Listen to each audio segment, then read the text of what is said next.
আল্লাহ পাক বলছেন এই জীবনটাই তোমাদের একমাত্র জীবন নয়। তোমরা কিভাবে আল্লাহকে অস্বীকার করছো? তোমরা আগে মৃত ছিলে, ওই যে জমাট বাঁধা রক্তপিণ্ড ছিলে। সুম্মা ইউহয়িকুম, এরপর আল্লাহ পাক তোমাদেরকে জীবন দিলেন, মানে দুনিয়ার জীবন আমরা পেলাম। এটাই চূড়ান্ত জীবন নয়। সুম্মা ইউমিতুকুম, তোমরা আবারও এরপর মৃত্যুবরণ করবে। ওই মৃত্যুর পরে আল্লাহ পাক বলছেন সুম্মা ইউহয়িকুম, আবারও তোমাদেরকে আমি জীবন দিব। তার মানে দুইটা জীবন, দুইটা মত। আর শেষের জীবনের পরে আল্লাহ পাক বলছেন সুম্মা ইলাইহি তুরজাউন, এরপরে আল্লাহ পাক বলেননি যে আবারও জীবন দিব, আবার মৃত্যু দিব। শেষে গিয়ে আল্লাহ পাক বলছেন এরপর তোমরা আমার কাছে ফিরে আসবে। তার মানে কিয়ামতের মাঠে মৃত্যুকে জবাই করে দেওয়া হবে। এটাও হাদিস এসেছে, কিয়ামতের মাঠে যখন সমস্ত মানুষকে আল্লাহ পাক উঠাবেন, হিসেব নিকেশ নেওয়া হবে এবং চুল ছেঁড়া বিশ্লেষণ করা হবে। যার ব্যাপারে নবী সাল্লাল্লাহু আলাইহি ওয়াসাল্লাম বলছেন একটা শিংওয়ালা ছাগল যদি একটা শিং ছাড়া ছাগলকে গুঁতো দিয়ে থাকে অন্যায়ভাবে, কিয়ামতের মাঠে আল্লাহ পাক ওই শিংহীন ছাগলকে শিং দিয়ে বলবেন তুমি গুঁতা মেরে এখন প্রতিশোধ নাও। মানে বিচারটা এতটাই সূক্ষ্ম হবে। এরপর আল্লাহ পাক মৃত্যুকে হাজির করবেন একটা প্রাণীর রূপে, একটা পশু বা একটা প্রাণীর রূপে মৃত্যুকে ডেকে আনা হবে এবং একে জবাই করে দেওয়া হবে। মানে মৃত্যুকেও মৃত্যুবরণ করতে হবে। আমি কি বোঝাতে পারছি? এতে করে কি হবে, জান্নাতীদের উৎফুল্ল যে মেজাজ, যে খুশি, এটা আরো বেড়ে যাবে। কারণ তারা বুঝতে পারবে যে এরপরে আর কোনো মৃত্যু নাই, আমরা অনন্তকাল জান্নাতে থাকবো ইনশাআল্লাহ।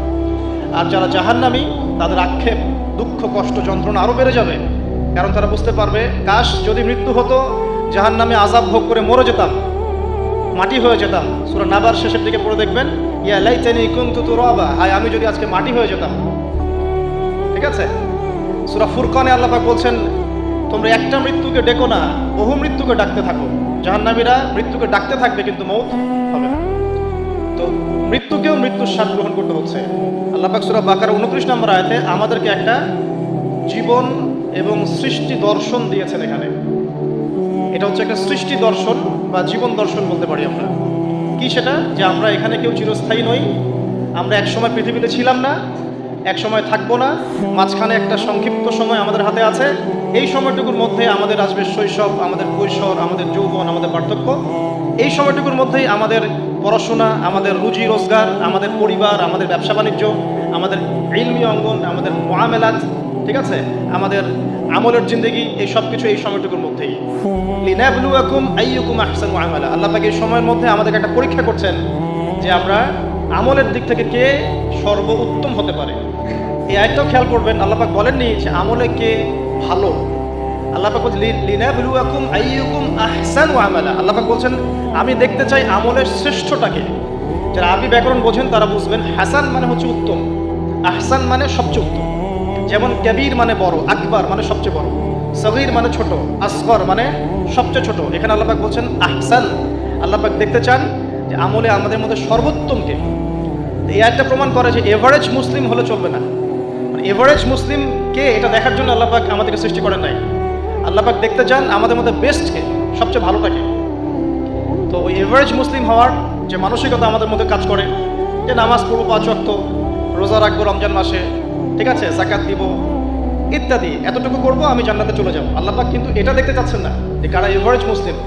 লিনাবলুয়াকুম আইয়ুকুম আহসানু আমালা, আল্লাহ পাক দেখতে চান সবচেয়ে শ্রেষ্ঠকে আমলের দিক থেকে। তো এই আয়াতটা আমাদের মধ্যে একটা জীবন দর্শন ক্রিয়েট করে যে আমরা পৃথিবীতে এসেছি, চিরস্থায়ী নই, আমাদেরকে মৌতের স্বাদ গ্রহণ করতে হবে। অতএব এই সময়টুকুতে আমার কাজ কি? এখন প্রথম কাজ রবকে চেনা। প্রথম কাজ কি? রবকে চেনা। রবকে চেনার জন্য আল্লাহ পাক কি দিয়েছেন? কোরআন কথা বলুক, আমরা কথা বলার চাইতে কোরআনই কথা বলুক। কোরআনকে বলতে দেন। কোরআন বলছে বিসমিল্লাহির রহমানির রহিম, তোমার রবকে, মান রব্বুক, কুল হুয়াল্লাহু আহাদ। তোমার রব সেই আল্লাহ যিনি হচ্ছেন কি? এক, যিনি এক, লা শারীকা লাহ, তার কোনো শরীক নাই। ওয়া বিযালিকা উমিরতু, এবং এই আল্লাহ পাকের সাথে শরীক সাব্যস্ত না করে তার ইবাদত করার জন্য আল্লাহ পাক নবী রাসূলদেরকে আদেশ করেছেন। ঠিক আছে? আল্লাহুস সামাদ, আল্লাহ পাক অমুখপেক্ষী। অমুখপেক্ষী মানে কি? পুরো মহাবিশ্বের আল্লাহকে প্রয়োজন আছে, মহাবিশ্বের আল্লাহর কোনো প্রয়োজন নেই। আমি বুঝতে পারছি? পুরো মহাবিশ্বের এক আল্লাহকে প্রয়োজন আছে। মহাবিশ্বের প্রতিটা সৃষ্টি আল্লাহর মুখপেক্ষী, কিন্তু আল্লাহ পাক কারো মুখপেক্ষী নয়। যদি এই মহাবিশ্বের সমস্ত মাখলুক মিলে সেজদায় পড়ে যায়, আল্লাহ পাকের যে ইজ্জত, যে সম্মান, এটার এক চুল বাড়বেও না কমবেও না। আল্লাহ পাকের ইজ্জত যেমন, সম্মান যেমন তেমনই থাকবে।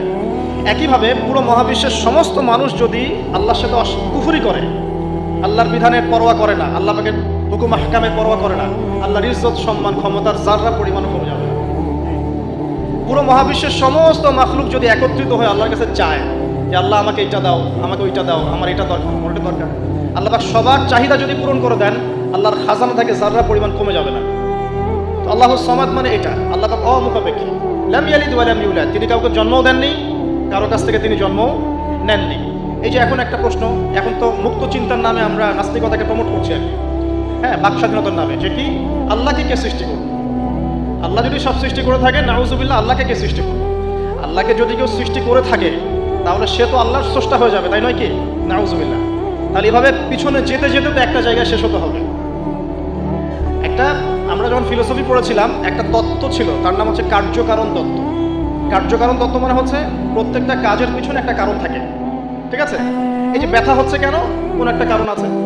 জ্বর কেন? একটা ভাইরাস আছে। মানে প্রত্যেকটা বিষয়ের পিছনে একটা কারণ আছে। এই কারণ যদি আপনি সার্চ করতে যান, এটা কেন? এই কারণে। ওইটা কেন? এই কারণে। ওইটা কেন? ওই কারণে। এই করতে করতে করতে আপনাকে একটা জায়গায় গিয়ে থামতে হবে। আর সেই মহান সত্তার নাম কি? আল্লাহ। এটা আমরা বিশ্বাস করি। এখন আপনি যতই প্রশ্ন করেন এভাবে, আপনি কোনো কুল কিনারা পাবেন না। এই জন্য নবী সাল্লাল্লাহু আলাইহি ওয়াসাল্লাম বলেছেন, যখনই তোমাদের মধ্যে এই চিন্তা আসবে যে আল্লাহ পাক সব কিছু সৃষ্টি করেছেন, তাকে আবার কে সৃষ্টি করলো, তখন আউযু বিল্লাহি মিনাশ শাইতানির রাজিম পরে বাম দিকে 3 বার থুতু ফেলবে। তাহলে শয়তানের ওয়াসওয়াসা তোমার মধ্য থেকে কেটে যাবে, কারণ শয়তান এই চিন্তাটা তোমার মধ্যে দিয়েছে। যেই শয়তান এই চিন্তা আপনার মধ্যে দিয়েছে, ওই শয়তান কিন্তু নাস্তিক নয়। আমি কোরআন থেকে প্রমাণ করছি, শয়তান কিন্তু আস্তিক। যখন শয়তানকে বের করে দেওয়া হচ্ছে জান্নাত থেকে, ওই যে সেজদা না করার কারণে, শয়তান বলেছে রব্বি আনজিরনি ইলা ইয়াউমি ইউবআসুন। শয়তান আল্লাহকে বলছে, রব্বি, হে আমার রব, আনজিরনি, আমাকে অবকাশ দিন, ইলা ইয়াউমি ইউবআসুন, সেই দিন পর্যন্ত যেদিন সবাইকে পুনরুত্থিত করা হবে। মানে এখানে শয়তান আল্লাহকে রব বলে ডাকছে, বুঝতে পারছেন না? শয়তান আল্লাহকে বলছেন রব্বি, হে আমার রব। তাহলে শয়তান কি আস্তিক না নাস্তিক? অথচ শয়তান পৃথিবীতে এসে চ্যালেঞ্জ নিয়েছে যে সে পুরো মানব জাতিকে জাহান্নামে নিয়ে যাবে। আল্লাহ পাক বলছেন, আমার মুখলেস বান্দাদের তুমি কোনো ক্ষতি করতে পারবে না। আবার শয়তান চ্যালেঞ্জ করছে, আমি ডান দিক থেকে আসবো, বাম দিক থেকে আসবো, সামন থেকে আসবো, পিছন থেকে আসবো, ওয়ালা তাজিদু আকসারাহুম শাকিরিন।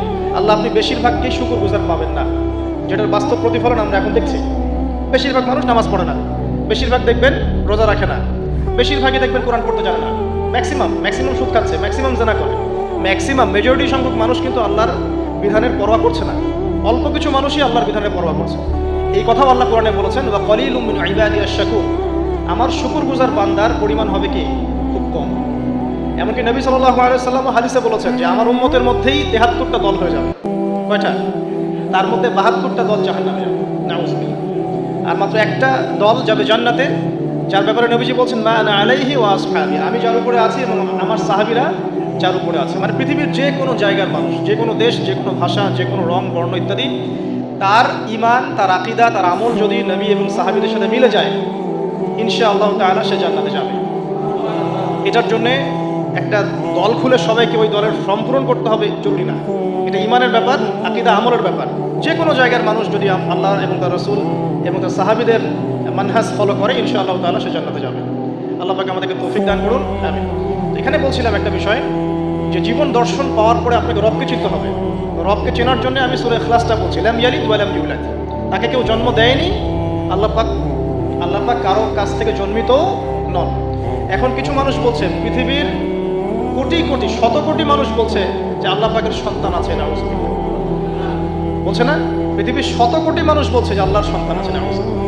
আল্লাহ পাক সূরা মারিয়ামের মধ্যে বলছেন যে এই যে তারা এই কথাটা বলছে, ইত্তাখাযাল্লাহু ওয়ালাদা, আল্লাহ পাক সন্তান গ্রহণ করেছেন, তার নাম ঈসা আলাইহিস সালাম, নাউযুবিল্লাহ। আল্লাহ বলছেন এই কথাটা যখন আসমানে উঠে, আমরা যখন কথা বলি তখন কথাগুলো বায়ুমণ্ডলে ছড়িয়ে পড়ে না? এই কথা যখন বায়ুমণ্ডলে ছড়িয়ে পড়ে, আসমানের দিকে ওঠে, তখন আসমান এবং জমিন লজ্জায়, অপমানে, কষ্টে ফেটে পড়তে চায় যখন এই কথাটা মানুষ বলে, ইত্তাখাযাল্লাহু ওয়ালাদা, নাউযুবিল্লাহ। তো দেখুন, বেশিরভাগ মানুষ কিন্তু বলছে যে আল্লাহর সন্তান আছে, নাউযুবিল্লাহ। আবার ইহুদি যারা, তারা বলছে ওযায়ের আলাইহিস সালাম আল্লাহর পুত্র, নাউযুবিল্লাহ। খ্রিস্টানরা বলছে ঈসা ইবনে মারিয়াম আল্লাহর পুত্র, নাউযুবিল্লাহ। এখন আমরা যেটা কথা বলি না, যে বেশিরভাগ মানুষ যা বলবে সেটাই সঠিক, তাহলে কি এই বেশিরভাগ মানুষ যে বলছে আল্লাহর সন্তান আছে এটা সঠিক? তাহলে এখানে কিন্তু এই কনসেপ্টটা টিকছে না। বেশিরভাগ মানুষ যা বলবে তা সঠিক হবে তখনই যখন তাদের কথা কোরআন সুন্নাহর মানদণ্ডে হবে। যদি বেশিরভাগ মানুষ বলে হ্যাঁ সুদ হারাম, অবশ্যই হারাম, বিকজ কোরআন সুন্নাহ এটা হারাম করেছে। যদি বেশিরভাগ মানুষ বলে সুদ হালাল, আপনি কি করবেন? মানবেন? যদি বেশিরভাগ মানুষ বলে মদ হালাল, জিনা হালাল, হ্যাঁ, তাহলে এই যে একটা কনসেপ্ট চালু হয়ে গেছে আমাদের মধ্যে, এটা কিন্তু ডেমোক্রেসি না, এটা ডেমোক্রেসির ভুল ব্যাখ্যা।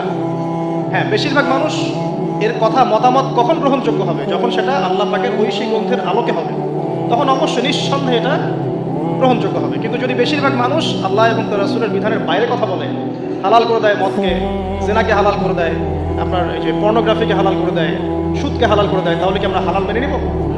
যদি মেনে নেন তখন কিন্তু আপনি আল্লাহ পাকের সাথে শিরক করলেন। এটা সূরা তাওবার 31 নম্বর আয়াতে পড়ে দেখবেন। লাম ইয়ালিদ ওয়া লাম ইউলাদ, আল্লাহ পাক কাউকে জন্ম দেননি, কারো কাছ থেকে জন্মিতও না। ওয়া লাম ইয়াকুল লাহু কুফুয়ান আহাদ, এটা আরো ম্যাসিভ। আল্লাহ পাকের সমতুল্য কিচ্ছু নাই। মানে কোনো কিছু যদি আপনার চিন্তায়ও আসে যে এটা আল্লাহর সমকক্ষ হতে পারে, নাউজুবিল্লাহ, সাথে সাথেই ওই কনসেপ্টটা বাতিল করতে হবে। কারণ আল্লাহ পাকের সমকক্ষ কিছু হতেই পারে না। কিছু মানুষ আছে মুসলিমদের মধ্যেও দেখা যায় যে আল্লাহ পাকের গুণ এবং আসমা ও সিফাতগুলোকে মানুষের সাথে তুলনা করছে না? অনেকেই বলেছে যে আল্লাহ পাকের হাত এই যে আমাদের হাতের মতো, নাউজুবিল্লাহ, এইসব কথা বলা যাবে না। অনেকে বলেছে আল্লাহ পাকের পা মানুষের পায়ের মতো, আল্লাহ পাকের চেহারা মানুষের চেহারার মতো। অনেক ফিলোসফিক্যাল বই আমরা পড়েছি, এগুলোতে অনেক মানুষ এই কথাগুলো লিখেছে, এগুলো সম্পূর্ণ বাতিল লাগে। লাইসা কামিসলিহি শাই, আল্লাহ পাকের মতো কিছুই নাই, কোনো কিছুই তার সাথে সাদৃশ্য হওয়ার যোগ্য নয়। এখানে যদি কোনো মুসলিম এরকম আকীদা পোষণ করে থাকে, এটাও একটা বাতিল আকীদা হবে। সামনে আসেন, আল্লাহকে চিনতে হলে আপনাকে আরেকটা আয়াত আমি শোনাচ্ছি, ইনশাআল্লাহ এটা যথেষ্ট হবে। আল্লাহ রাব্বুল আলামিন বলছেন, আল্লাহ পাক, লা ইলাহা ইল্লাহু, আল্লাহ পাক তিনি যিনি ছাড়া কোনো ইলাহ নাই। আল্লাহু লা ইলাহা ইল্লা হুয়াল হাইয়ুল কাইয়্যুম, তিনি হাই এবং কাইয়্যুম, হাইয়ুন কাইয়্যুম, চিরঞ্জীব চিরস্থায়ী। চিরঞ্জীব মানে কি? মানে যখন কিছু ছিল না আল্লাহ পাক ছিলেন, যখন কিছু থাকবে না আল্লাহ পাক থাকবেন। সময়ের ঊর্ধ্বে আল্লাহ রাব্বুল আলামিন, সময়ের চেয়ে অনেক ঊর্ধ্বে, বরং সময় তো আল্লাহই সৃষ্টি করেছেন, আর আমরা সবাই সময়ের মধ্যে পড়ে আছি।